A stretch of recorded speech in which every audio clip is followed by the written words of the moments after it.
협객행, 김용원저 제11장.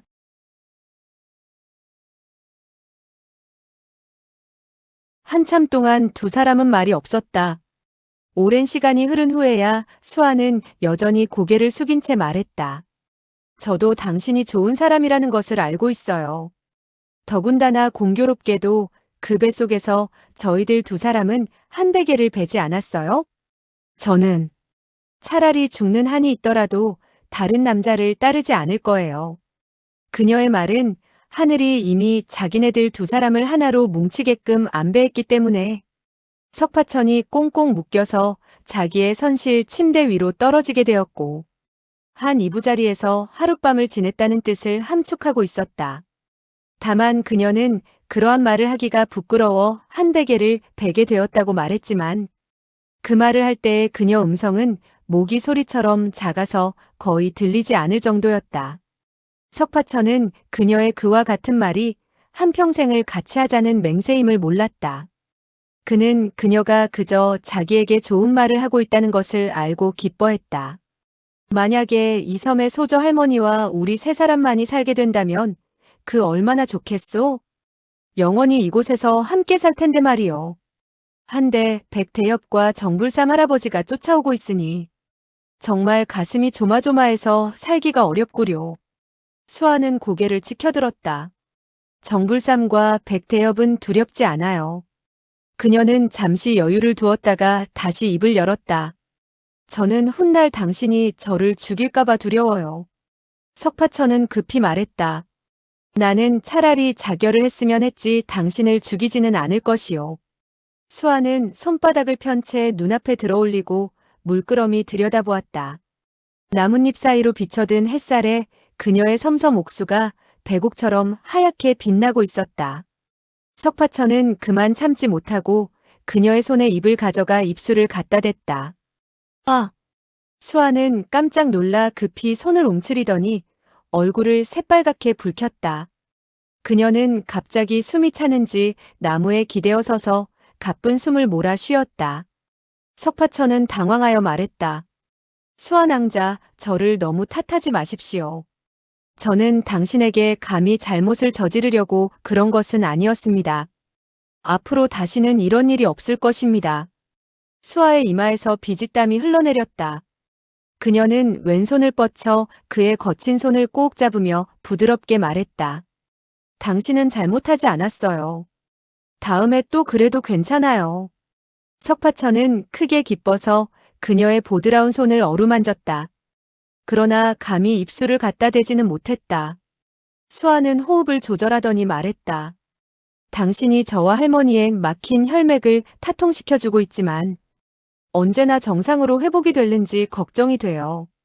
석파천은 주화인마와 운기행공에 관해서 잘 몰라. 터무니없는 위로의 말을 할 수도 없고 해서 안심을 시키려고 천천히 말했다. 정불삼 등이 우리들을 찾아내지 못한다면 소저와 소저의 할머니가 일시 공력을 회복하지 못한다 하더라도 상관이 없는 일이요. 수아는 방긋 웃으며 물었다. 어째서 할머니를 사부님이라고 부르지 않지요? 그분은 금오파의 대사조이신데 오라버니는 사부님이라고도 부르지 않을 작정이세요? 석파천은 이제야 생각이 난 듯 말했다. 아, 그렇구려. 버릇이 되어 좀처럼 고칠 수가 없소. 그런데 수아 소저. 수아는 재빨리 그 말을 가로챘다. 또 왜 소저라고 부르세요? 저에게 그토록 딱딱하게 대할 필요가 어디에 있어요? 석파천은 말했다. 그렇지, 그렇지. 그런데 어떻게 불러야 할지 나에게 좀 가르쳐 주구려. 수아는 얼굴을 붉히며 속으로 생각했다. 수누이 또는 수메라 불러야 옳겠지. 나는 그를 오라버니라 부르고. 그녀는 부끄럼을 많이 타는 처녀였다. 차마 그 말을 입 밖으로 내뱉을 용기가 나지 않았다. 오라버니는 나를 수아라고 부르면 돼요. 한데 내가 오라버니를 어떻게 불러야 하죠? 석파천은 빙그레 웃으며 말했다. 그대가 부르고 싶은 대로 부르구려. 수아는 웃으며 말했다. 그렇다면 내가 커다란 송편이라고 불러도 화를 내지 않을 거예요? 석파천은 웃으며 말했다. 좋을 대로 하시오. 내가 어째서 화를 내겠소? 수아는 간드러진 음성으로 불렀다. 커다란 송편. 석파천은 대답했다. 왜 그러오? 수아. 수아는 크게 기뻐서 대답을 했다. 저를 부르셨나요? 두 사람은 서로 쳐다보고 웃었다. 마음속에 무엇라고 형용할 수 없는 흐뭇한 감정이 밀려왔다. 석파천은 다정히 제의했다. 서 있기 피곤할 테니 우리 앉아서 이야기하도록 합시다. 두 사람은 나무 아래 나란히 앉았다. 어깨로 드리워진 수아의 길다란 머리카락이 햇빛을 받고 반짝반짝 빛났다. 그녀의 오른쪽 머리카락은 바람결에 석파천의 가슴팍에서 살랑거리고 있었다.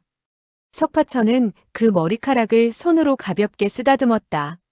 수아는 조용히 입을 열었다. 사오라버니, 만약 제가 오라버니를 만나지 못했더라면 저와 할머니는 양자강의 물고기 밥이 되었을 거예요. 지금 이 시각의 행복도 누릴 수 없을 거예요. 석파천은 정색을 하고 말했다. 만약 수아를 태운 배가 마침 내가 탄 배를 스치고 지나가지 않았더라면 나는 아마 이미 양자강의 강물 속에 빠져 죽었을 것이요. 그는 자기 나름대로의 생각을 피력했다. 이렇게 조용히 세월을 보내면 즐겁지 않겠소? 그런데 어째서 무공을 배워 서로 죽고 죽이고 하는지 알다가도 모르겠구려. 수아는 차분하게 대꾸했다. 무공은 반드시 배워야 해요. 이 세상에는 나쁜 사람이 너무나 많으니까요. 오라버니가 그들을 때리지 않는다면 그들이 오라버니를 때리려 할 거예요. 몇 대 맞는 것쯤은 상관이 없겠지만 죽음을 당하게 된다면 너무나 억울한 노릇이 아니겠어요? 이어 그녀는 잠시 생각해 보더니 다시 말했다. 사오라버니, 한 가지 부탁이 있어요. 들어주시겠어요? 석파천은 말했다. 물론이요. 무슨 부탁인지 이야기만 하시오. 그럼 네, 들어주리다. 수아는 잠시 망설이다 말했다. 할머니의 금오도법은 정말 무서워요. 내력이 고강한 사람이 그 도법을 수련하게 된다면 당근 무림에서 좀처럼 적수를 찾아보기 힘들 거예요. 그녀는 잠시 사이를 두었다가 다시 말했다. 하지만 제가 걱정하는 것은 오라버니가 너무나 순진하다는 것이에요. 강호의 사람들은 마음이 매우 간사하기 때문에 그들과 쓸데없는 원한을 맺게 되면 나쁜 사람들이 간계를 써서 오라버니를 해치려고 들 때 오라버니는 반드시 낭패한 꼴을 당하게 될 거예요. 따라서 사오라버니는 될 수 있으면 원한을 사지 않도록 하라는 부탁을 드리고 싶어요. 석파천은 고개를 끄덕였다. 그것은 나를 위해 하는 말인데 내 어찌 당신의 말을 듣지 않겠소? 수아는 얼굴에 발그레한 빛을 띄우고 말했다. 이후 나의 말을 반드시 듣겠다고 하지 마세요. 그리고 사오라버니가 하는 말이라면 저 역시 반드시 따르겠지만 남의 앞에서는 비웃음을 사지 않도록 해야 될 거예요. 그렇게 말했다가는 사내대장부의 기계가 없다고 비웃음을 받게 될 거예요. 그녀는 잠시 여유를 두었다가 다시 천천히 말했다. 할머니가 오라버니에게 가르쳐준 금오도법은 매우 악랄한 살수들인데 앞으로 사람들과 손을 쓰게 될 때 반드시 많은 사람에게 상처를 입히고 살인을 하게 될 거예요. 그때 원한을 맺지 않으려 한다 해도 부득이한 일이 될 거예요. 석파천은 섬뜩한 얼굴로 말했다. 당신의 말이 옳소. 차라리 나는 이 도법을 배우지 않는 것이 좋을 것 같구려. 아무래도 할머니에게 다른 것으로 가르쳐 달라고 해야겠소. 수아는 고개를 흔들었다. 금오파의 무공은 도법밖에 없어요. 그러니까 어떠한 무공이든 반드시 사람을 해치게 되고 살인을 하게 되는데 사람을 해치지 못하고 살인을 할 수 없는 것이라면 무공이라 할 수도 없어요. 그녀는 잠시 여유를 두었다가 석파천을 바라보며 다시 말을 이었다. 오라버니가 남과 싸우게 되었을 때 용서해 줄 수 있는 사람에게는 용서하는 아량을 베풀어 주었으면 해요. 석파천은 고개를 끄덕였다. 용서할 수 있는 사람은 용서하라는 그 말은 정말 훌륭하오.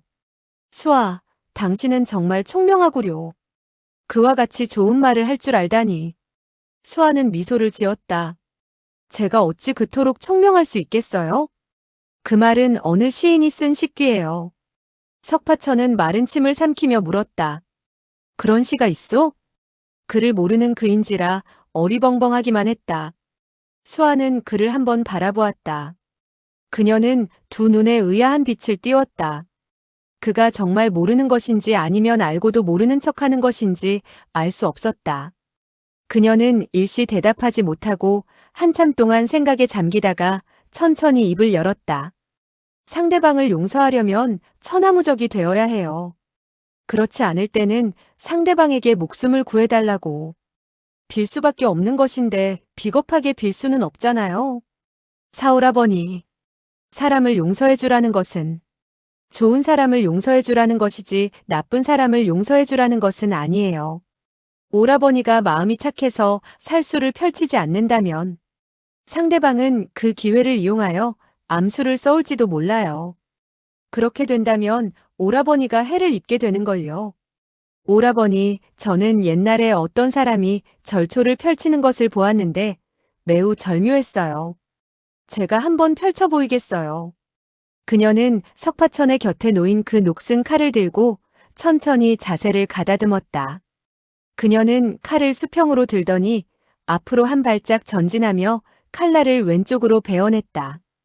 칼날이 왼쪽에 끝까지 가자 즉시 오른쪽으로 비스듬히 올려 찍더니 홀연 위에서 밑으로 내리찍었다. 그 칼날이 지나가는 곳은 바로 그녀의 미간과 일치하고 있었다.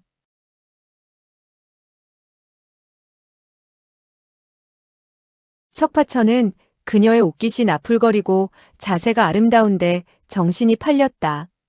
그는 지금까지 살아오는 동안 이처럼 아름다운 여인을 본 적이 없어서 그녀의 도법을 보지 않고 멍하니 그녀의 멋들어진 자태를 바라보고 있었다. 그는 그녀가 펼치는 도법의 순서에 전혀 신경을 쓰지 않았던 것이었다. 수아는 녹슨 칼을 걷어들이고 뒤로 두 걸음 물러선 뒤 말했다. 칼을 걷어들인 후 반드시 내력을 돋우고 좌우를 살펴서 적이 암습을 가하지 못하도록 해야 해요. 이때 석파천이 넋을 잃고 자기를 바라보고 있는 것을 본 그녀는 자기의 말에 귀를 기울이지 않았다는 것을 짐작하고 슬쩍 물었다. 어떻게 된 거예요? 저의 그 일초가 좋아요? 좋지 않아요? 석파천은 더듬거렸다. 그건. 수아는 짐짓 화를 내며 말했다. 알았어요. 오라버니는 금오파의 큰 제자가 되더니 저의 아무짝에도 쓸모없는 초식은 안중에도 두지 않고 있군요. 석파천은 당황했다. 미안하게 됐소. 나는 당신이 너무나 예뻐서 도법을 구경하는 것을 잊어버렸소. 수아소저, 어디 한번 다시 펼쳐보시오. 수아는 일부러 앙칼지게 말했다. 펼치지 않겠어요. 왜 또 수아소저라고 부르는 거예요? 석파천은 자기의 손바닥으로 이마를 툭 치며 말했다. 이것 정말 자꾸 까먹기만 하는군. 수아, 다시 한번 펼쳐 보여주시오. 수아는 미소 지으며 말했다. 좋아요. 다시 한번 펼치겠어요. 그러나 세 번까지 펼칠 기운이 없으니 잘 기억하세요. 그녀는 자세를 가다듬고 칼을 옆으로 밀면서 왼쪽으로 날았고 오른쪽을 찌르는 것처럼 하면서 위로 쳐내어 아래로 내려찍고 칼을 안을 듯 하면서 1초를 다 펼쳤다. 이번에 석파천은 정신을 가다듬고 그녀의 손놀림과 보법 그리고 칼이 휘둘러진 위치를 일일이 기억했다. 수아는 재차 그가 칼을 걷어들였을 때 적의 암습을 방비해야 한다는 사실을 설명했다. 그는 녹슨 칼을 받아 수아가 펼친 대로 해보였다. 수아는 그가 정확하게 배운 것을 보고 속으로 매우 기뻐했다. 오라버니 정말 훌륭해요. 정말 총명해요. 이 일초의 도법은 방고측격이란 것인데 칼날이 이르는 곳에다가 내력을 쏟아내야 해요. 석파천은 침이 마르도록 칭찬했다. 이 일초는 정말 훌륭하오. 갑자기 왼쪽으로 뻗쳤다가 갑자기 오른쪽으로 뻗치는가 하면 위로 뻗쳤다가 아래로 떨어지니 적이 반격할래야 반격할 수가 없겠소. 수아는 빙그레 웃으며 말했다. 이 일초의 오묘한 점은 사람을 용서하는 데 있어요. 일단 무공을 겨루게 되었을 때 쌍방이 위태롭게 되고 패하게 되면 죽거나 상처를 입게 되는 것이 상례예요. 그녀는 빤히 석파천을 바라보며 다시 말을 이었다. 오라버니가 상대방보다 실력이 많이 뒤진다면 어쩔 수 없지만 상대방과 실력이 비슷할 때면 막상막하로 싸울 수가 있을 거예요. 이때 이 1초 방고 습격은 자기 몸을 보호하고 상대방에게 상처도 입히지 않는 수법이에요. 석파천은 그녀가 나무에 기댄 채 매우 힘겨워하는 것을 보고 말했다. 피곤한가 보오. 앉아서 쉬도록 하시오. 수아는 천천히 무릎을 꿇고 앉아서는 물었다. 저의 말을 들었어요? 석파천은 고개를 끄덕였다. 다 들었소. 이 1초는 방고 뭐라 하더라. 이번에 그는 귀를 기울이지 않은 것이 아니라 방고측격이라는 네 글자가 오늘 따진 수거인지라. 그 뜻을 몰라 제대로 설명하지를 못한 것이었다. 수아는 그가 쩔쩔매며 초식의 이름을 대지 못하자 말했다. 또 정신을 딴 곳에 팔았군요. 고개를 돌리고 나를 바라보지도 말아요. 이 한마디 말은 농담 삼아 한 것인데 석파천은 정말 고개를 돌리고 그녀를 쳐다보지 않았다. 수아는 웃으며 말했다. 이것은 방고측격이라는 거예요. 오라버니, 무림 인사들은 모두 다 지는 것을 싫어해요. 명성을 떨친 사람이 만약 오라버니에게 상처를 입게 되었을 때는 별 문제이지만 패하게 되었을 때는 자기 자신이 죽음을 당한 것보다 더 괴로워하게 돼요. 따라서 무공을 겨루게 되었을 때 될 수 있는 한 상대방에게 여유를 남겨주어야 해요. 그녀는 잠시 여유를 두었다가 다시 말했다. 오라버니가 이기게 되었을 때 이와 같은 1초를 펼쳐 보이세요. 동쪽으로 쳤다가 서쪽으로 찌르는 수법의 구경꾼은 눈이 부셔서 제대로 칼날이 어디로 뻗쳤는지 갈피를 잡지 못할 거예요. 그러다가 오라버니가 뒤로 두 걸음 물러서서 무기를 거둔다면 다른 사람이 볼 때 누가 이기고 졌는지 분간하지 못할 것이며 적에게 체면을 세워주는 결과를 낳게 되고 원한도 적게 맺게 되는 거예요. 이어 그녀는 궁리를 하며 천천히 말했다. 거기다가 오라버니가 귀하의 건법이 절묘하니 불초가 탐복해 마지 않소이다. 오늘 승부를 내지 못했으니 이로써 그만 덮어두기로 하고 서로 친구가 되어 사귀는 것이 어떻겠소이까? 하는 식의 한마디를 하게 된다면 상대방에서 오라버니가 일부러 양보한 것이고 또한 자기의 체면을 깎지 않았다는데 감격하여 10중 8구 친구가 될 거예요. 석파천은 그녀의 조리 있는 말에 탐복해 마지 않았다. 수아는 나이도 어린데 어떻게 그토록 잘 알고 있어? 정말 그 방법은 멋있을 것 같은데? 수아는 웃으며 말했다. 저의 이야기는 끝났어요. 이제 고개를 돌려보세요. 석파천은 고개를 돌려보니 그녀의 얼굴에 봄바람이 부는 듯 화사한 미소가 떠올라 있었다. 석파천은 그 순간 자기의 가슴이 출렁이며 파동치는 것을 느꼈다.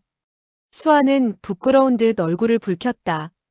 제가 알면 얼마나 알겠어요. 어른들이 그렇게 하는 것을 보고 또 말하는 것을 듣고 하니까 자연 알게 된 것뿐이에요. 석파천은 말했다. 내가 다시 한번 펼쳐 보이겠소. 그러면 다시는 잊어먹지 않을 것이요. 그는 몸을 날리더니 녹슨 칼을 쳐들고 방고측격을 2번이나 펼쳐 보였다. 수아는 고개를 끄덕였다. 매우 훌륭해요. 조금도 잊지 않았군요. 석파천은 싱글벙글하면서 그녀의 곁으로 가 앉았다. 참, 제가 이 방고측격을 가르쳐 주었다고. 절대로 할머니께 말씀하지 마세요. 석파천은 말했다. 그렇게 하겠소. 할머니가 아시게 된다면 결코 기뻐하지는 않을 테니까. 수아는 정색을 하며 물었다. 오라버니는 어째서 할머니가 기뻐하지 않는지 그 이유를 알고 있나요? 석파천은 말했다. 그거야 금오파의 제자가 다른 문파의 무공을 배웠으니까.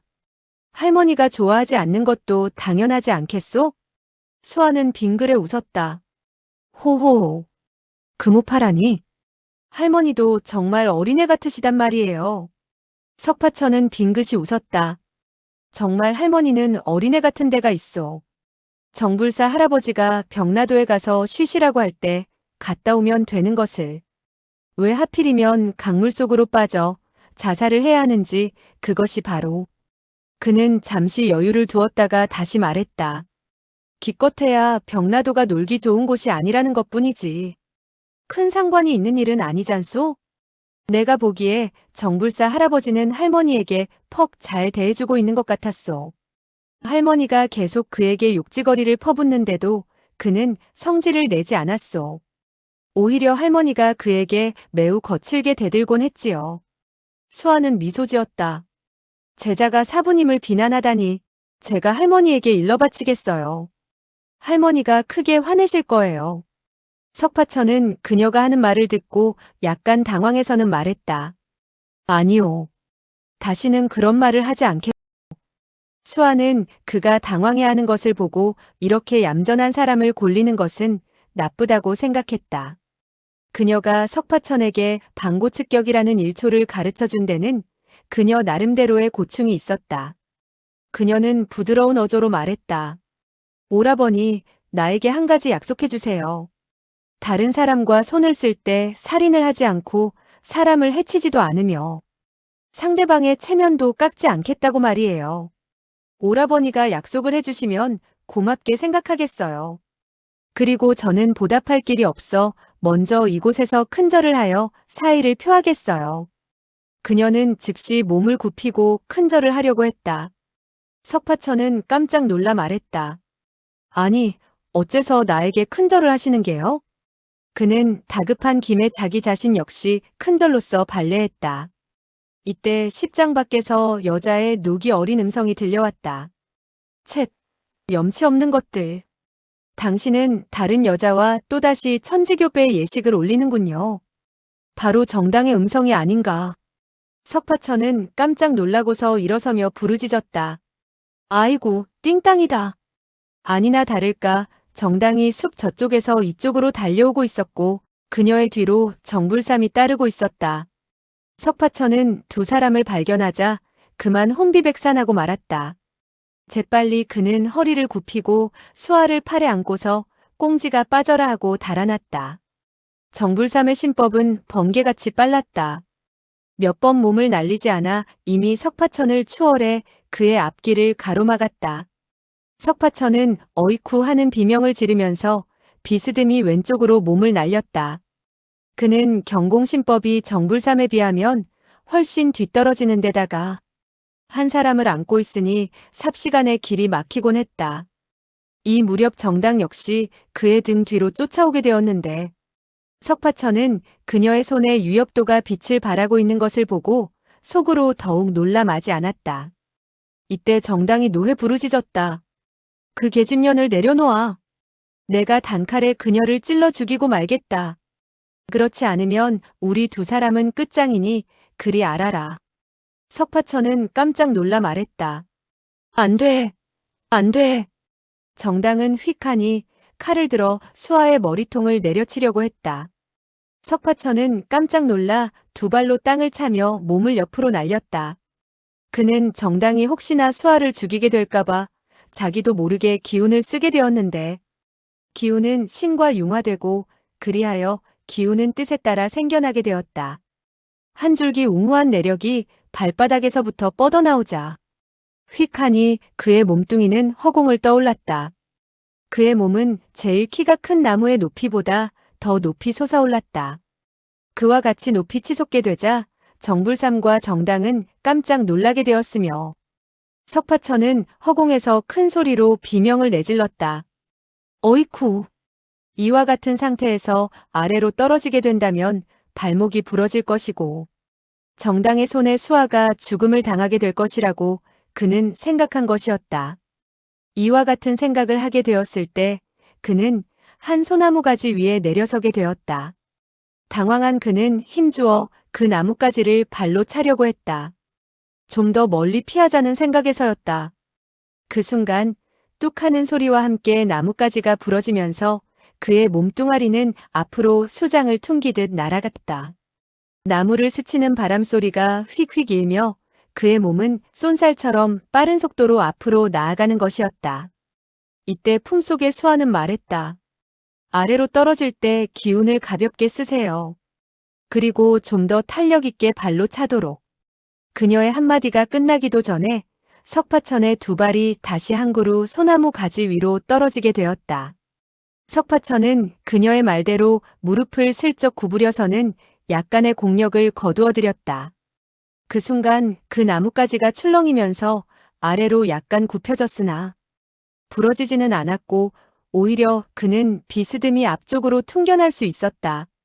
이번에 그는 더욱더 멀리 그리고 더 높이 퉁겨지게 되었다. 정당의 욕지거리가 여전히 들려오기는 했으나 점차 그 소리가 멀어져 가고 있었다. 석파천은 몸을 날렸다 뛰어내렸다 하는 것이 매우 재미있었다.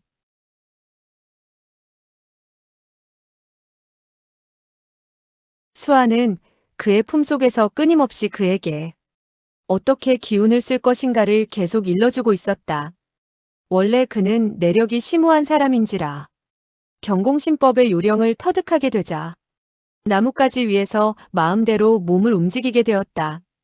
그야말로 다람쥐보다 더 날렵하게 자유자재로 움직였다. 이와 같은 결과에 대해 석파천은 크게 기뻐하지 않을 수 없었다. 이 방법은 매우 좋구려. 이렇게 된다면 그들이 뒤쫓아올 수 없을 것이요. 숲이 거의 끝나려 하고 있었다. 갑자기 호통 소리가 들려왔고 앞쪽에서 햇살을 받아 무엇이 번쩍하고 빛났다. 아마도 무기가 햇빛에 반사된 것 같았다. 석파천은 혀를 끌끌 찼다. 야단났군. 이쪽에도 사람이 있으니 이쪽으로 도망칠 수도 없겠군. 그는 왼발로 나뭇가지를 가볍게 딛고는 사뿐히 뛰어내렸다. 수아가 말한 방법으로 진기를 돋우고 발끝을 아래로 해서는 뛰어내렸더니 손에 사람을 안고 있는데도 가볍게 땅 위에 내려설 수 있었다. 그는 한 그루의 커다란 소나무 뒤에 몸을 숨기고 살그머니 바깥쪽을 살폈다. 그 순간 그는 깜짝 놀라고 말았다. 나무들이 드문드문 서 있는 곳에 널따란 빈터가 있었다. 그곳에서 두 사람이 한참 격렬히 싸우고 있는 것이 아닌가. 한 사람은 손에 장검을 든 백만검이었고 다른 한 사람은 맨손인 정불사였다. 10여 명의 설산파 제자들이 각기 장검을 들고 주위에 드문드문 서서 싸움을 관전하고 있었다. 정불사는 손에 무기를 들고 있지 않았으나 금, 나, 벽, 타, 점, 착, 구, 조 등 금나 수법의 오묘한 비결을 여지없이 구사하고 있어서 두 손이 한 쌍의 무서운 무기 못지않았다. 그는 백만검의 검이 찔러오는 것을 피하지 않고 종종 달려들어 맞섰다. 석파천은 그들의 싸움에 온 정신을 쏟게 되었고 품 안에 한 사람을 안고 있다는 사실도 잊어버리고 말았다. 그는 설산검법을 배운 적이 있었고 정불사가 펼치고 있는 초식의 일부분은 정불사가 그에게 가르쳐준 바가 있었다. 가르쳐주지 않은 부분도 이치는 마찬가지여서 어느 정도 짐작할 수가 있었다. 두 사람의 고수가 격렬한 싸움을 하면서 펼치는 무공은 대부분 그가 배운 것이라 그는 자연 흥미있게 보게 되었던 것이다. 정불사는 서둘러 공세를 가하고 있었다. 두 손은 칼날같이 날카로웠다. 이에 백만검은 수세에 몰리는 경향이 있었으나 그의 검법 역시 여간 아니었다. 그는 매우 침착하게 싸움을 이끌어 나가고 있었다. 간혹 가다가 그의 날카로운 검광이 번쩍였으나 곧 거두어지곤 했다. 그가 보기에 정불사가 이긴다는 것은 결코 수월한 노릇이 아니었고 오히려 시간을 끌면 백만검이 역전시킬 가능성이 없지 않아 있을 것 같이 생각되었다. 석파천이 이와 같은 상황을 헤아려 볼 때 정불사와 백만검은 이미 자기네들 마음속으로 짐작하는 바가 있었다. 정불사는 백만검의 부친인 위덕선생과 같은 배분의 사람이라 어른이 어찌 후배와 똑같이 병기를 사용하겠는가 하는 생각에서 맨손으로 그의 장검과 싸우고 있는 것이다. 막상 싸우게 되었을 때 정불사는 속으로 그만 야단났다고 생각하지 않을 수 없었다. 상대방 초식의 신속함과 변화의 절묘함, 그리고 내력의 웅후함은 무림의 인류 고수의 일면을 엿보이게 했던 것이다. 과거 위덕선생 백자재가 강호에서 명성을 크게 떨치게 되었을 때도 검법의 절묘함은 지금 백만검이 보여주는 정도에 불과할 것 같았다. 정불사는 내심 정신을 돋우고 날렵한 신법을 펼쳐서 검광 속에서 이리저리 몸을 날리고 있었다. 부득이한 경우에는 요행수를 써서 쌍방이 상처를 입는 방법을 취함으로써 백만검의 매서운 검초를 움츠러들게 만들곤 했다. 백만검은 그와 같은 상황에 처하게 되면 항시 한 걸음 양보하고 맞서지 않았다. 그는 승산이 있는 듯 여유만만했다. 두 사람의 진짜 실력을 두고 논할 때 역시 정불사가 한 수 뛰어난 편이었다. 그러나 그는 너무나 오만한 생각을 가지고 있었기 때문에 자기 허리에 금빛이 찬연한 구절 연편을 두르고 있었지만 사용하지 않았다. 그렇기 때문에 죽는 한이 있더라도 그 무기를 쳐들 수가 없는 것이었다. 다시 20여 초를 싸우게 되었을 때 백만검이 입을 열었다. 정사숙 구절 연편을 사용하십시오. 맨손으로 저를 이길 수는 없을 것이외다. 정불사는 노하여 부르짖었다. 개수작하지 마라. 어째서 내가 너를 이기지 못한다는 것이냐? 어디 이 1초를 시험해 보아라. 그러면서 그는 왼손으로 원을 그리더니 오른손을 그 원의 한가운데로 뻗쳐냈다. 이 1초는 매우 날카로웠다. 백만검은 그 1초를 해소할 방법을 몰라 한 걸음 물러섰다. 정불사는 껄껄 소리내어 웃으면서 오른발로 땅바닥을 차고 몸을 왼쪽으로 퉁기듯 하면서 허공으로 뛰어올랐다. 마치 그의 발밑에 용수철 같은 쇠붙이가 달린 듯 벼락같이 몸을 솟구치더니 두 발로 허공에서 재빠르게 백만검을 걷어차왔다. 백만검은 다시 한 걸음 물러서면서 검을 휘둘러 자기 앞면을 보호했다. 정불사는 벼랑간 왼쪽에서 공격을 하는가 하면 또 오른쪽에서 공격을 했다. 그러니까 절묘한 신법을 써서 전후 좌우에서 공격을 하는 것이었다. 석파천은 그와 같은 광경에 눈이 부실 지경이었다. 벼랑간 찍 하는 소리가 나면서 정불사의 왼쪽 바짓가랑이가 검에 찔려 구멍이 뚫렸다. 상처를 입힌 것은 아니었으나 상대방의 옷을 찢게 된 백만검은 검을 거두고 물러서며 말했다. 양보해 주셔서 고맙습니다. 고수의 대결에 있어서 이 1초로 승패가 났다고 할 수 있었다. 정불사는 수치가 분노로 변하게 되어 호통을 내질렀다. 누가 너에게 양보를 했단 말이냐? 이 1초는 일시 너의 운이 좋았기 때문이지 내가 양보한 것은 아니다. 그는 역수행주라는 1초를 펼쳐 백만검에게 다시 달려들어 공격했다. 백만검은 부득이 검으로 그를 맞아 싸우지 않을 수 없었다. 사실 방금 상대방의 바짓가랑이를 찢어놓은 것은 운이 좋았던 것이다.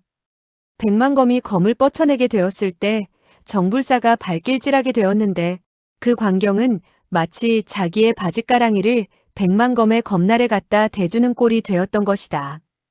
그렇게 되자 정불사의 기세가 약간 누그러지지 않을 수 없게 되었고 초식을 쓰면서 좀 더 신중함을 기하게 되었다. 하지만 싸우면 싸울수록 그는 열세에 몰리곤 했다. 설산파의 제자들은 이 같은 광경을 보고 매우 득이양양해했다. 그 가운데 한 사람이 칭찬의 말을 던졌다. 백사형의 월세 코낭이라는 아스라이 잡힐 듯 하면서도 잡히지 않는 1초는 정말 설상검법의 진수를 보여준 것이라 할 수 있군. 다른 한 사람이 말했다. 정나으리의 손발이 어지러운 것만 보아도 알 수 있는데 백사형이 만약 검에 사정을 두지 않았더라면 아마 상처를 입었을걸. 한데 벼랑간 호통치는 소리가 들렸다. 개수작 마라. 개방귀 같은 소리. 동시에 두 마디 호통 소리가 떨어져 나온 것이었다.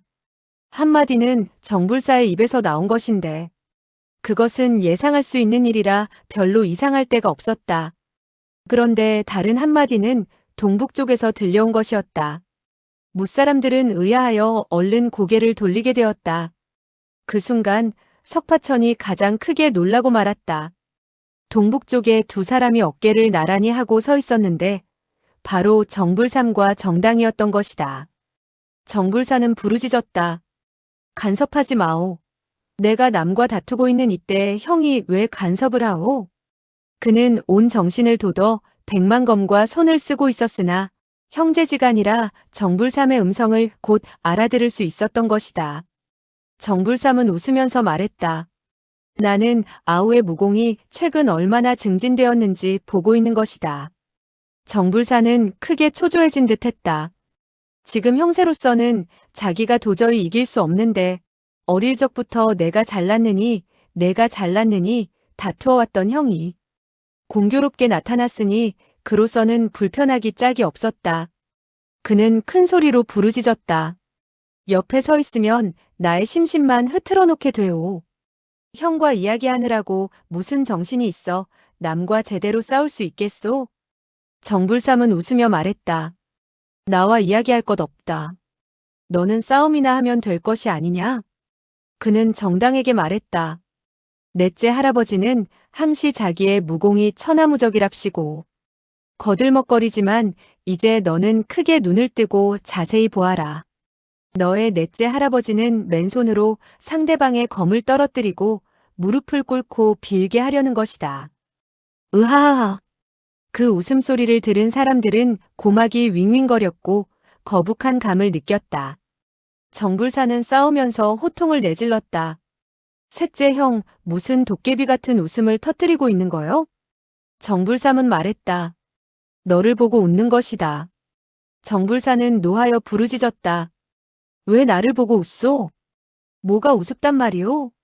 정불삼은 태연하게 말했다. 너는 한평생 호승심이 강하기로 유명하나. 위험을 당하게 되었을 때 항상 이 형이 한 번씩 도와주어야 했으니까 하는 말이다. 정불사는 싸늘한 음성으로 부르짖었다. 이 백가는 나의 후배회다. 그의 부친의 체면을 생각하지 않았다면 일장으로 쳐 죽여버리고 말았을 것인데 내가 무엇이 위급하다는 것이오? 누가 형더러 도와달라고 했소? 형은 역시 술주전자나 들고 술이나 마시는 것이 좋아. 그는 갑자기 하던 말을 중단하고 부르짖었다. 이 녀석 봐라. 사람이 한눈을 파는 순간을 이용해서 공격하다니. 그가 정신을 팔면서 정불삼과 이야기하는 순간에 빈틈이 드러나게 되었고 백만검은 대뜸 그의 왼쪽 어깨에 시뻘건 피가 흘러내리는 상처를 입히고 말았던 것이다. 정불삼과 정불사는 어릴 적부터 서로 다투어온 터이라. 형이 형 같지 않고 동생이 동생 같지 않았다. 그러나 이때 정불삼은 아우가 상처 입은 것을 보자 걱정하지 않을 수 없었다. 아니 이 녀석 봐라. 감히 이 정셋째 아우에게 상처를 입히다니.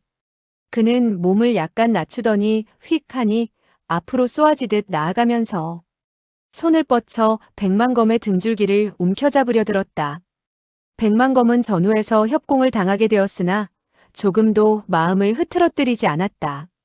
그는 장검으로 정불사를 먼저 찔러 한 걸음 물러나게 한 이후 슬쩍 검을 그대로 돌려서는 정불삼을 비스듬히 베어갔다. 정불사는 놀라 부르짖었다. 셋째 형 물러나. 누가 도와달랬소? 정불삼은 태연히 말했다. 누가 너를 도와. 이 정셋째는 불공평한 싸움을 가장 못 보는 성미이다. 나는 먼저 그의 검을 떨어뜨리고 그의 몸에서 피를 약간 쏟게 한 후 너와 공평한 대결을 하도록 하려는 것이다. 설산파의 제자들은 사형이 두 사람의 협공을 받게 되고 정불삼이 바로 자기 동문을 죽인 원수인지라 함성을 지르며 우르르 달려들었다. 정불삼은 호통을 내질렀다. 이 녀석들이 돌았나? 살기가 싫어진 모양이군. 모조리 꺼져. 그러나 그 순간 검광이 번쩍이는 가운데 몇 자루 장검이 그의 앞으로 디밀어졌다. 정불삼은 요리조리 피하면서 큰 소리로 외쳤다. 그래도 물러나지 않는다면 이 늙은이는 피를 보고 말 테다. 백만검은 자기의 사제들이 정불삼의 적수가 되지 못한다는 사실을 잘 알고 있었다. 그가 사람을 죽이려고 마음만 먹는다면 사정을 두지 않는다는 것도 잘 알고 있는지라 재빨리 부르짖었다. 모두 물러나게. 설산파의 제자들은 사형의 호령에 거역할 수 없어 마지못해 뒤로 물러났다. 정불삼은 몸이 땅딸막한 이만산이라는 설산파 제자에게 말했다. 너의 검을 이리 가져오너라. 이만산은 노하여 부르짖었다. 좋소. 들이지요. 퉁명스럽게 말을 내뱉으면서 그는 검을 휘둘러 정불삼의 아랫배를 찔러갔다. 정불삼은 왼손으로 질풍과 같이 앞으로 뻗쳐내더니 그의 오른쪽 손목을 움켜잡고 가볍게 비틀었다. 그 순간 그는 이미 이만산의 수중에서 장검을 빼앗게 되었다. 이만산이 그에게 순순히 장검을 건네어 준 것 같았다. 그런데 그와 같이 손을 살짝 비트는 바람에 이만산의 오른쪽 손목이 탈골이 되고 말았다.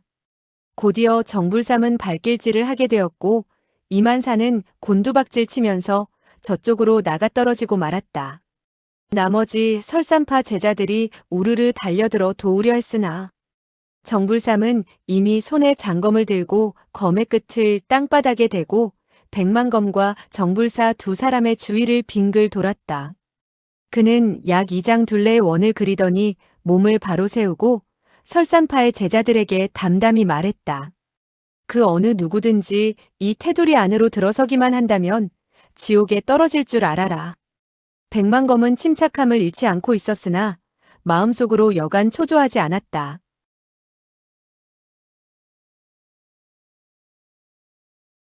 정불삼과 정불사 두 형제는 사람을 눈 한 번 깜빡이지 않고 죽이는 사람들인데 두 사람이 만약 손을 합하게 된다면 자기들로서는 도저히 이길 수 없다는 것을 잘 알고 있었던 것이다. 며칠 전 토지묘에서 석청 부부와 싸웠을 때보다 더욱더 위험한 고비를 맞게 된 셈이었다. 정씨 형제는 석청 부부처럼 강호도의를 지키는 사람들이 아니었다. 그렇기 때문에 설산파의 17명이나 되는 제자들은 오늘 모조리 이곳에서 죽게 될지도 모른다는 생각이 들었다. 이와 같은 생각에 그는 위험을 무릅쓰고 절묘한 검세를 펼쳐내지 않을 수 없었다. 서둘러 정불사 한 사람이라도 먼저 죽여야겠다고 생각한 것이다. 설산파의 17명이나 되는 사람들의 목숨이 먼저 정불삼을 죽일 수 있느냐? 없느냐에 달려 있다는 것을 깨달은 것이다. 정불사는 일검을 찔리긴 했으나 요혈을 찔린 것이 아니어서 몸을 지탱해 낼 수 있었다.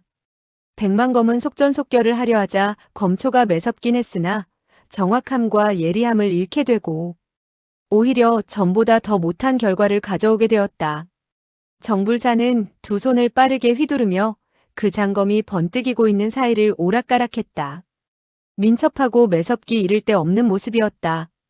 그러나 그의 상처에서는 여전히 선혈이 흘러내리고 있었다. 정불삼은 앞으로 나서며 부르짖었다. 넷째, 잠깐 물러나라. 검상을 치료한 후에 다시 싸워도 늦지 않다. 정불사는 큰 소리로 말했다. 무슨 검상? 내가 언제 검상을 입었다고 그러는 것이오? 저 녀석의 무딘 검에 내가 상처를 입어? 정불삼은 짓궂게 말했다. 아니, 지금 피를 흘리고 있는 상처는 무엇이냐? 정불사는 겸연쩍게 말했다. 내가 기분 내키는 대로 가려운 곳을 좀 심하게 긁었더니 피가 나는 것이요. 그런데 그게 뭐가 대단하다는 거요? 정불삼은 그만 소리내어 껄껄 웃었다. 그러면서 그는 백만검을 찔러가며 외쳤다. 백가야, 잘 들어라. 지금 나는 너와 1대1로 싸우겠다. 우리 넷째도 역시 너와 1대1로 싸우는 것이다. 결코 우리 형제 두 사람이 손을 합해 너에게 협공을 하는 것이 아니다. 그는 잠시 여유를 두었다가 다시 말을 이었다. 넷째는 나더러 손을 쓰지 말라는데 나는 그의 말을 듣지 않았고 내가 넷째에게 물러나라고 했는데도 역시 나의 말을 듣지 않았다. 너는 나의 눈에 거슬리기 때문에 너의 버릇을 가르쳐 놓으려는 것이다. 그런데 그는 너의 애비가 못마땅해서 너의 따귀를 몇 대 갈기려 하는 것이니 각기 이유가 있다고 할 것이다. 그는 껄껄 소리내어 웃으며 다시 말을 이었다. 그러니까 남들에게 정씨 쌍웅 두 사람이 한 사람을 공격했다는 말을 하지 말란 말이다. 입으로 잔소리를 늘어놓으면서 손은 조금도 여유를 두지 않고 움직이고 있었다. 매섭기 이를 데 없는 초식들을 펼쳐내는 것이었다. 백만검은 혼자서 두 사람을 상대로 싸우게 된 데다가 말도 되지 않는 정불삼의 억지에 대답할 겨를도 없었다. 본래 성격이 깐깐한 그는 남과 언쟁을 벌이거나 농담하기를 싫어했다. 더군다나 지금 정씨 두 형제가 억지를 쓰고 있는 판이고 천하에 보기 드문 두 고수의 협공에 말할 여유도 없었다. 그는 오로지 정신을 엄밀한 수비에만 쏟아붓다가 간혹 틈을 보아서 반격했을 뿐 한마디도 입을 열지 않았다. 싸움이 고비에 이르게 되었을 때 정불삼의 장검과 그의 장검이 교차했다. 그 순간 상대방의 내력이 맹렬한 기세로 뻗어들어왔다. 그는 급히 내력을 돋우고 바깥쪽으로 검을 밀어냈다. 바로 이때 그는 오른쪽 다리에 왼손으로 내려치는 정불사의 일격을 얻어맞게 되었다. 대뜸 뒤로 물러서며 두어 번 걸음을 휘청거렸다. 이때 설산파의 한 제자가 부르짖었다. 우리 사형을 해치지 마시오. 그는 검을 뻗쳐내어 도우려 들었다. 한데 그의 왼발이 정불삼이 그려놓은 테두리 안으로 한 걸음 내딛는 그 순간 하얀 광채가 번쩍하고 빛났다. 으악! 다음 순간 장검이 그의 가슴팍을 꿰뚫고 있었다. 정불삼의 일검에 가슴이 꿰뚫려 죽음을 당한 것이었다. 두 명의 설산파 제자가 그와 같은 광경에 분노를 느끼고 장검을 휘두르며 달려들었다. 정불삼은 한마디 크게 외치더니 허공으로 몸을 솟구쳤다. 그는 허공에서 쏜살처럼 장검을 내려쳤다. 동시에 왼손도 밑으로 뻗쳐냈다. 검날이 이르는 곳에 한 명의 설산파 제자가 오른쪽에서부터 왼쪽 허리깨로 비스듬히 베어져 두 토막이 나고 말았고 왼손으로 후려친 일장에 다른 한 명의 설산파 제자는 골통이 빠개져서 죽었다. 삽시간에 그는 세 사람을 죽인 것이다. 석파천은 나무 뒤에서 이와 같은 광경을 보고 가슴이 서늘해졌으며 그만 얼굴이 흙빛으로 변했다. 벼랑간 챙창하는 소리가 울려 퍼지면서 두 자루의 장검이 동시에 두 동강이 나고 말았다. 두 사람은 동시에 반토막이 난 단검을 상대방에게 던졌으며 제각기 고개를 숙이면서 몸을 움츠렸다. 두 토막의 단검이 두 사람의 머리를 스칠 듯 하면서 지나쳐갔다. 두 사람의 행동은 번개같이 신속했고 똑같이 구사일생으로 아슬아슬한 순간을 맞았다가 벗어난 것이었다. 백만검은 오른쪽 다리에 상처를 입어 걸음이 불편하게 되었고 거기다가 무기마저 잃게 되자 그만 위기를 맞았다. 두 명의 설산파의 제자들은 테두리 안으로 들어가게 된다면 죽음을 면할 수 없다는 것을 알고 있었으나 사형이 두 마두에게 공격을 받아 죽는 것을 그냥 보고 있을 수만 없었다. 그리하여 그들은 검을 들고 테두리 안으로 뛰어들려고 했다. 이때 정불삼은 부르짖었다. 넷째, 내가 저자들을 물리쳐라. 오늘 나는 이미 세 사람을 죽였다. 정불사는 웃으며 말했다. 하타, 형도 나에게 부탁할 때가 있구려. 그러면서 그는 몸을 돌리지도 않고 왼발을 뒤로 퉁기듯 걷어찼다. 당나귀가 사람에게 발길질을 하는 것과 흡사했다. 팍팍 하는 소리가 나자 달려오는 두 사람은 가슴팍에 발길질을 당하게 되어 일장 밖으로 나가 떨어지고 말았다. 비명소리 한마디 없이 꼼짝하지 못하는 것을 보면 그대로 갈비뼈가 박살이 나서 죽어버린 모양이었다. 정씨 형제가 흉악한 기세로 손과 발을 함께 써서 맹렬한 공세를 백만검에게 퍼붓고 있었으나 백만검은 한쪽 다리를 절면서 침착하게 응수하고 있었다. 그는 한 걸음 두 걸음 그 이장의 테두리 안에서 벗어나게 되었다. 벼랑간 그는 나직이 신음소리를 뱉어냈다. 오른쪽 어깨를 다시 정불사의 일장에 얻어맞게 되어 오른팔을 거의 쳐들 수가 없었다. 백만검의 목숨이 경각에 달린 판국이었다. 석파천은 그와 같은 광경에 뜨거운 피가 끓어오르는 것을 느끼고 앞뒤를 가리지 않고 크게 외쳤다. 멈추시오. 당신네들은 백대엽을 죽여서는 안 돼요. 그는 수알을 땅바닥에 내려놓고 허리에 차고 있던 그 녹슨 칼을 들고 큰 소리로 다시 부르짖었다. 더 이상 사람을 죽이지 마시오. 수아는 땅에 놓여지자 대경실색하여 비명을 질렀다. 앗! 석파천은 촉망 중에 고개를 돌리고 말했다. 수아, 미안해요. 미안해. 다음 순간 그는 자기의 실력을 가늠하지도 않고 몸을 날려 싸움의 테두리 안으로 뛰어들었다. 정불사는 여전히 고개도 돌리지 않고 뒤로 발길질을 해왔다. 석파천은 오른발로 가볍게 땅을 차고 날렵하게 그의 머리 위를 건너뛰어 그의 앞으로 내려섰다. 그가 펼친 것은 바로 조금 전에 수아가 그에게 가르쳐준 경공신법이었다. 정불사는 발길질이 빗나가게 되고 눈앞에 한 사람이 나타나자 어리둥절해졌으나 곧 부르짖었다. 송편 알고 보니 내 녀석이었구나. 석파천은 공손히 말했다. 예, 접니다. 할아버지, 넷째 할아버지, 그들은 이미 5사람이나 죽었으니 이만 손을 멈추시죠. 그는 간절한 눈빛으로 정불삼을 바라보았다. 가슴이 두근거렸다. 정불삼은 3명의 설산파의 제자를 죽였고 그 시체들이 아직도 땅바닥에 나뒹굴고 있었다. 더군다나 그의 발끝에는 그들의 피로 물들어져 있어서 더욱더 겁이 났다. 정불삼은 입을 열었다. 이 어린 꼬마 백치야, 그날 배에서 도망을 치더니 겨우 이곳에 와 숨어 있었느냐? 그런데 왜 또 이렇게 나서는 것이지? 석파천은 말했다. 나는 2분 할아버지에게 원한을 적게 맺을수록 좋다는 것을 말씀드리고자 나온 것이지요. 2분이 이겼으니 저 사람들을 용서해 줄 때는 용서해 주어야 한다고 생각합니다. 용서하시지요. 정불삼과 정불사는 서로 마주보며 껄껄 웃었다. 하하. 정불사가 입을 열었다. 셋째 형, 이 녀석은 어디서 몇 마디 개방귀 같은 소리를 듣고 와서 우리들에게 충고를 한답시고 짓거리는지 참으로 가소롭기 짝이 없습니다. 석파천은 녹슨 칼을 살짝 움직여 땅바닥에 떨어져 있는 어느 한 자루의 장검을 백만검 쪽으로 튕겨주며 말했다. 백대엽, 당신네 설산파의 사람들은 반드시 검을 사용해야 되지 않소? 백만검은 정씨 형제의 손아래 목숨을 잃을 위기에 처했을 때 뜻밖에도 자기들이 잡으려고 벼르던 석중옥이 나타나서 자기를 도와주리라고는 전혀 생각지 못했던 터라 마음이 여간 착잡하지 않았다. 그가 던져보낸 장검은 정불삼이 후려쳐 죽인 그의 사제의 검이었다. 백만검은 즉시 그 장검을 받았으며 우뚝 버티고 서서 정씨 형제를 노려보았다. 검을 손에 들게 되자 새삼 기운이 솟아나게 된 것이다.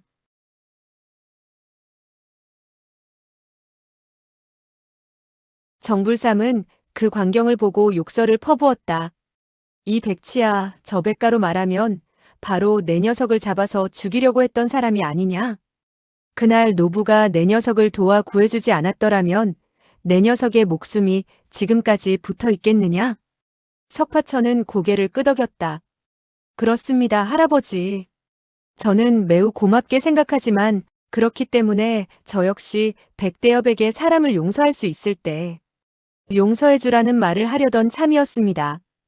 정불사는 석파천이 배에서 자기를 엉덩방아찍게 했던 사실을 들춰내게 될까봐 일장으로 그를 쳐 죽이고 싶었다. 그는 호통을 내질렀다. 지금 무슨 소리를 하는 것이냐? 내 녀석이 왜 나서서 간섭을 한단 말이냐? 그러면서 일장을 격출했다.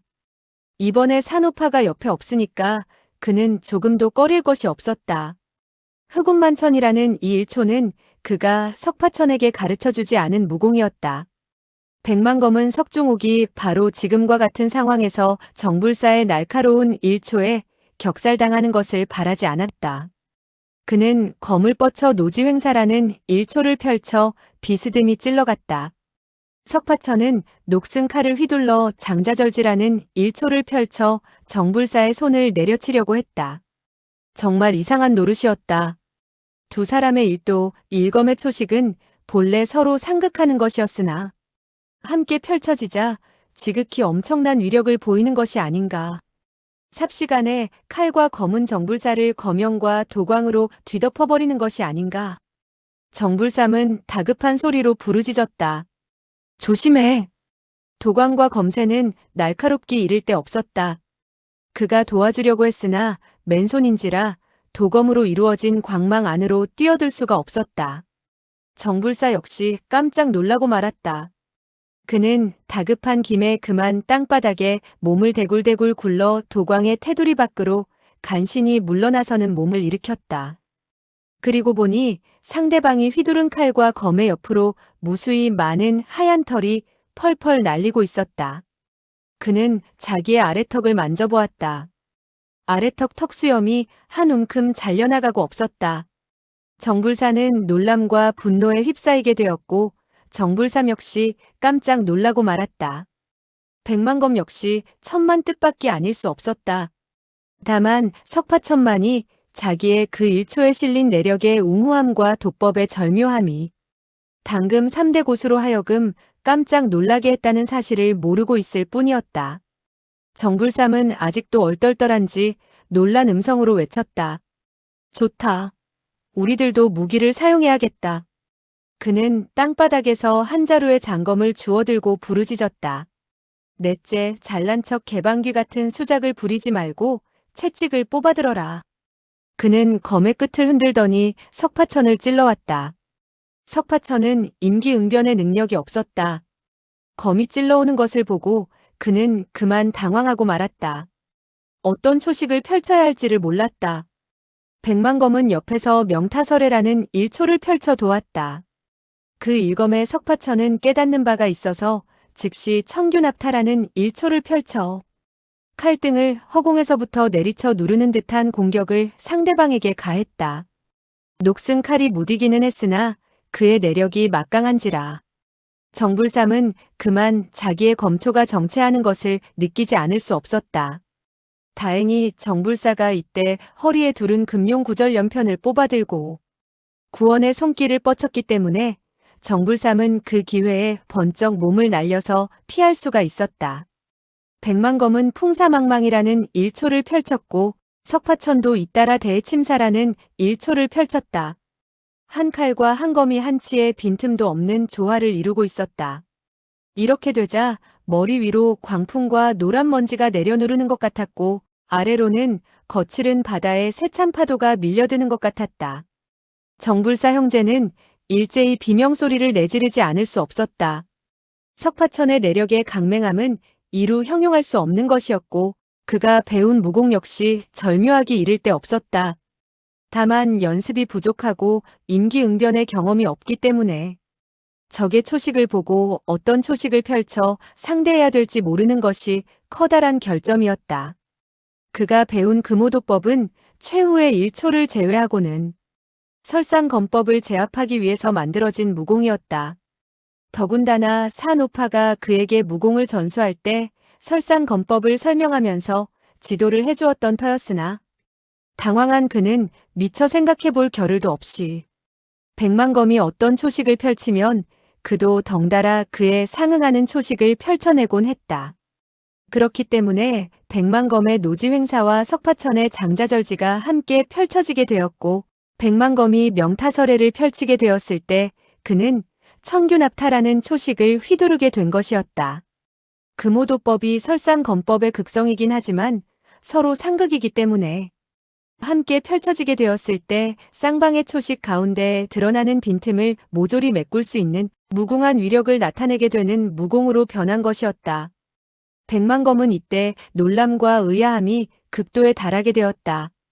몇 초가 지나지 않아 그는 석파천의 도법은 바로 자기의 검초와 배합을 이루게 되었을 때 그야말로 그 어떤 초식이든지 와해시킬 수 있는 위력이 있다는 사실을 깨달았다. 더군다나 석파천은 내력은 형태가 없으나 길이 있는 듯한 무한한 가능성이 엿보였으며 위력의 바탕이 끊임없이 뻗쳐나 점점 확대되는 것이 그로서도 감탄하지 않을 수 없을 정도였다. 정불삼과 정불사도 물론 이를 알아보았으나 자기네들의 패배를 시인할 수는 없었다. 다만 그들은 석파천의 그 괴이한 도법의 초식이 한정이 있어 곧 끝나주었으면 하고 바라고 있었다. 그들 두 형제들은 젖먹던 힘까지 다해 억지로 버티어나가고 있었다. 백만검 역시 석파천의 미천이 짧아 시간이 길어지게 되면 정씨 형제들에게 성기를 제압당하게 될까봐 속전속결로 나가야겠다고 생각했다. 그와 같은 생각과 더불어 그는 즉시 암양소형이라는 일초를 펼쳤다. 장검을 부르르 떨듯 움직이며 검의 광채를 보일 듯 말 듯이 뻗쳐냈다. 이것은 설상검법 가운데 가장 절묘한 일초였다. 종종 사람들에게 자기도 모르는 사이에 상처를 입히는 그런 절초였다. 석파천은 녹슨 칼을 옆으로 쓸어 베면서 역시 잇따라 손을 움직였다. 이 일초는 포어지사라는 도법으로 내력이 사면팔방으로 용솟음 치도록 만들었다. 그 순간 놀람의 찬소리가 터져나왔다. 으악! 정불사는 어깨 죽지에 한 칼을 맞게 되었고 정불삼은 팔을 검에 찔리게 되었다. 두 사람은 벼락같이 몸을 돌리더니 테두리 밖으로 물러섰다. 정불삼은 급히 정당을 움켜잡더니 쏜살같이 달려가더니 동쪽의 숲속으로 몸을 숨기고 말았다. 정불사도 번개처럼 몸을 날려 서쪽의 산 뒤로 모습을 감추었다. 산 뒤로 돌아간 정불사의 부르짖는 소리가 곧 들려왔다. 백만검, 너의 어머니의 얼굴을 보아서 오늘은 내 놈을 살려주겠다. 다음에 만나게 되었을 때 나는 결코 용서하지 않겠다. 그 소리는 점차 멀어져 갔다.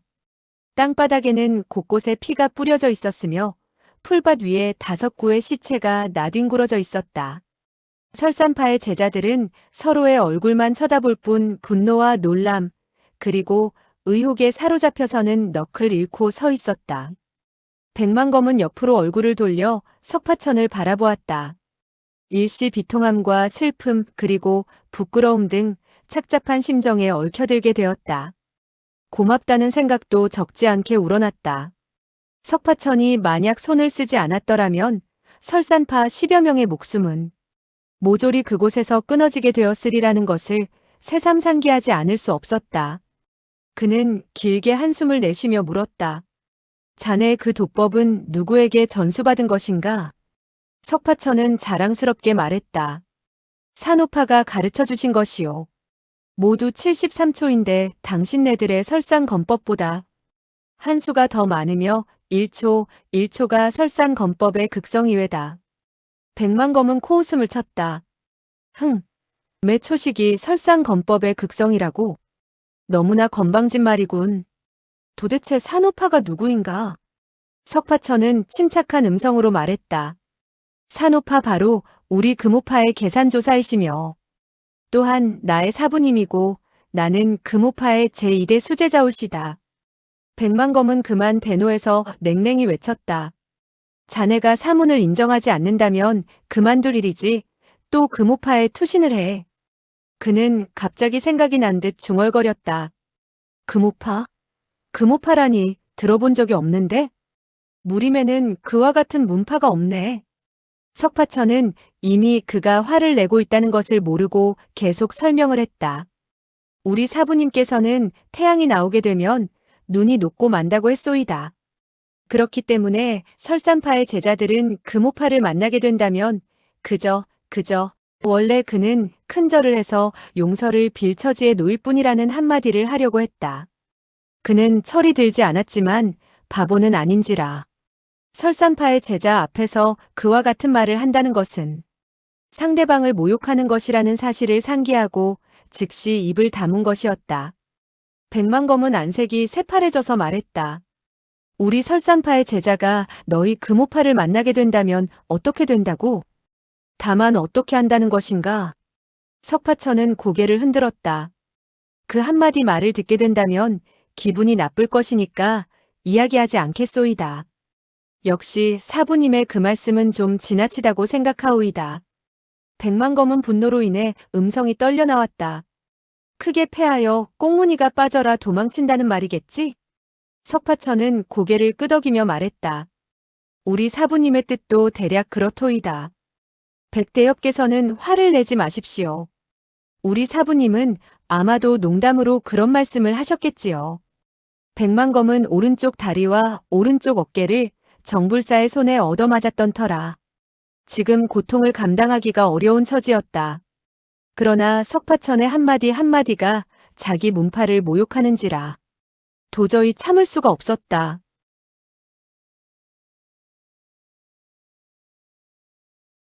그는 장검을 쳐들고 부르짖었다. 좋다. 내가 자네들 금오파의 고강한 도법을 가르침 받아보겠네. 어떻게 해서 설산파 검법의 극성인지 두고 보세. 그가 그와 같이 장검을 쳐들자 어깨 쪽지에 격렬한 고통이 찾아들었다. 그만 안색이 변해진 그는 하마터면 장검을 놓칠 뻔했다. 한 명의 설산파 제자인 포만엽이 앞으로 두 걸음 나서며 검을 석파천에게로 뻗쳤다. 이 석가 녀석아, 이 사숙을 너는 물론 몰라볼 것이다. 내가 너의 절초를 상대해주마. 백만검은 입술을 깨물며 말했다. 포사제, 자네는. 그는 본래 자네는 안 돼 하고 말하려고 했으나 무공을 익히는 사람은 체면을 가장 중히 여기는지라. 재빨리 다음 말로 바꾸었다. 내가 그를 상대해주지. 그는 검을 왼손으로 옮기고 말했다. 석가 녀석, 빨리 덤벼보아라. 석파천은 고개를 흔들었다. 당신의 어깨와 다리에 상처가 났소.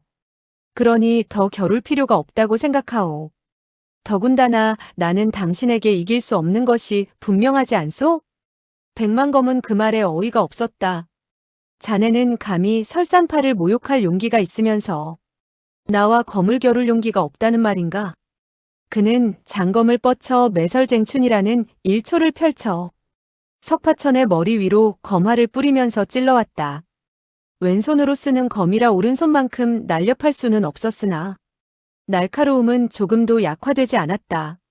석파천은 검의 광채가 머리로 떨어지는 것을 보고 하는 수 없이 녹슨 칼을 쳐들어 매설봉하라는 일초를 펼쳐서 상대방의 빈틈으로 공격해 들어가지 않을 수 없었다. 과연 매설봉하는 매설쟁춘의 극성이었다. 백만검은 속으로 흠칫했다. 매설쟁춘이라는 초식을 끝까지 펼치기 전에 그는 급히 호마월령이라는 일초를 펼쳤다. 석파천 역시 한장당관이라는 일초를 펼쳐 상대했다. 백만검은 상대방의 초식이 엄밀한 수비의 초식이지만 자기의 초식을 모조리 봉쇄할 뿐 아니라 공격면에서도 매서운 살수를 은근히 내포하고 있는 것을 보고 즉시 명월강적이라는 초식을 펼쳤다. 석파천 역시 적일금고라는 초식을 펼쳐 상대했다. 백만검은 다시 한번 놀랐다. 녹슨 칼이 곧장 뻗쳐오는데 바로 자기가 펼친 초식에 가장 연약한 점을 찌르고 들어오는 것이 아닌가. 그는 다시 한번 재빨리 초식을 변화시켜야 했다. 다행히 석파천은 그간의 오묘한 점을 몰라 상대방이 초식의 변화를 일으키면 따라서 변화시키곤 했다. 조금 전 그는 이미 기선을 제압한 셈이라. 백만검이 초식을 바꾸든 바꾸지 않든 간에 그 기세를 그대로 밀어붙이면 즉시 백만검으로 하여금 세 걸음 물러서게 할 수 있었다. 다리에 상처를 입고 있는 백만검인지라 재빨리 물러날 수 없기 때문에 부득이 검을 던져버리고 패배를 시인하지 않을 수 없는 형편이기도 했다. 그와 같은 사정을 모르는 석파천은 백만검이 어떤 검초를 펼치면 그에 상응하는 금오도법 가운데 일초를 펼치곤 했다. 일전에 정불사와 배 안에서 싸우게 되었을 때 하던 짓과 실로 큰 차이가 없었다. 백만검은 그와 같은 사정을 환히 내다보고 속으로 부르짖지 않을 수 없었다. 정말 부끄럽구나. 옆에서 구경하고 있던 설산파의 제자 가운데 태반은 그와 같은 상황을 살피고 속으로 부르짖지 않을 수 없었다. 요행이다. 요행이야. 수초를 겨루게 되었을 때 백만검은 다시 위험한 고비를 맞게 되었다.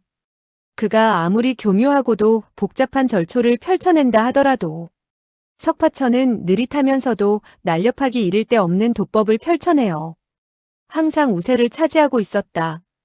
백만검은 싸우면 싸울수록 놀라운 가슴을 진정할 수 없게 되었다. 이 녀석은 정말 터무니없는 소리를 짓거린 것이 아니구나.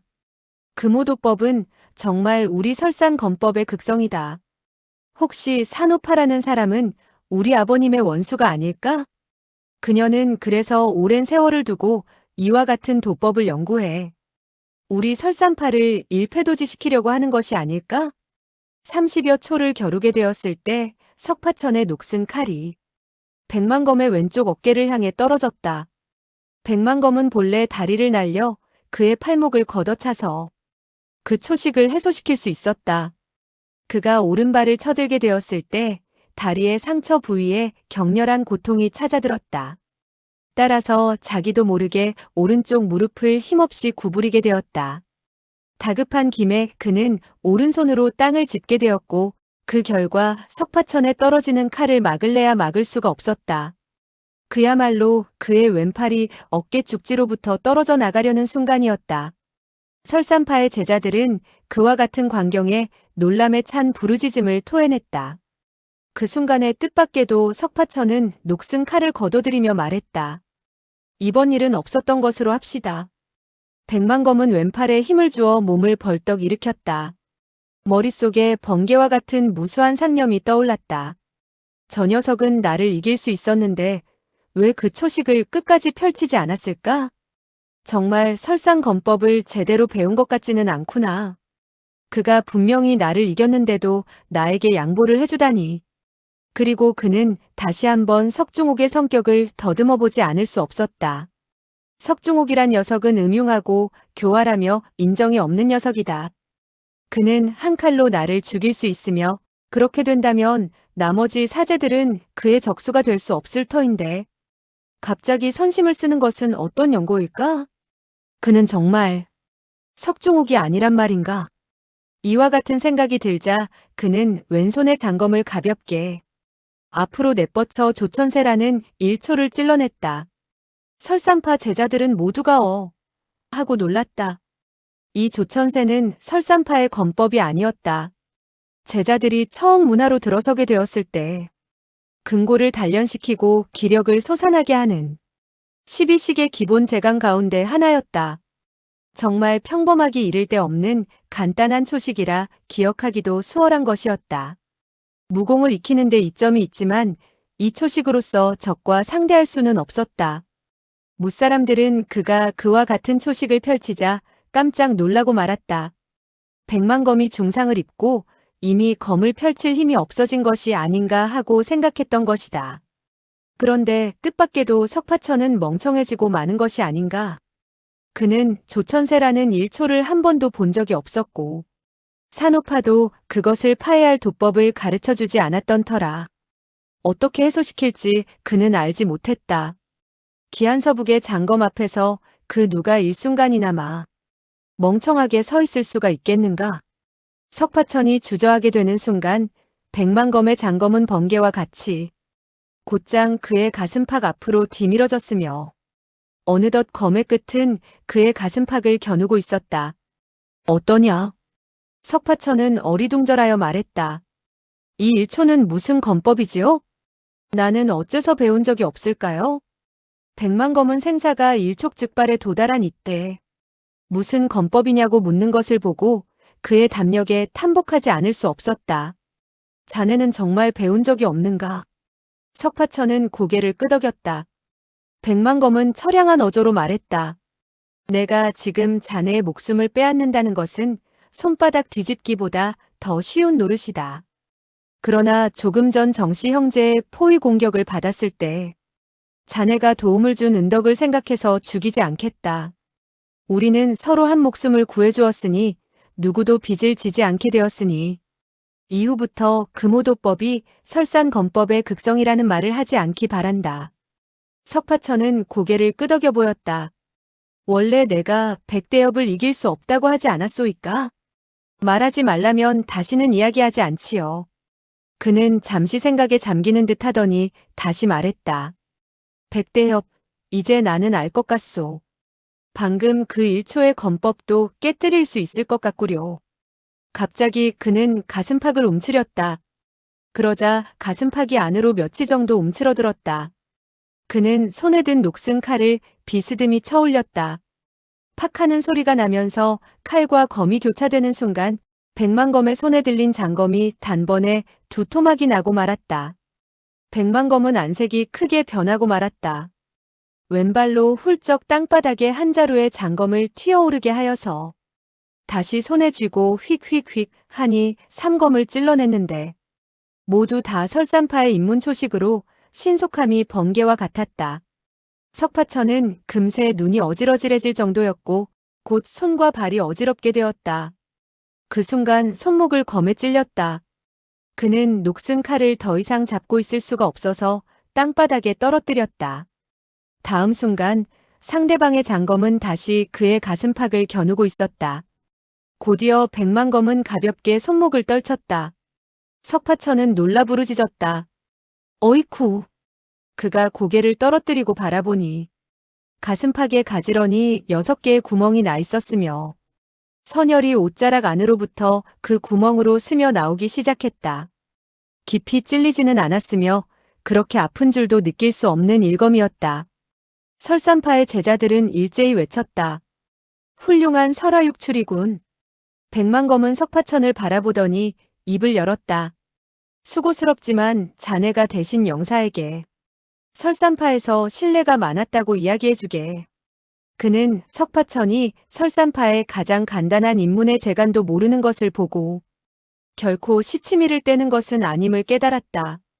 더군다나 어리숙한 행동거지와 이상한 성격을 보고 석중옥과 전혀 다른 사람이라고 믿지 않을 수 없었다.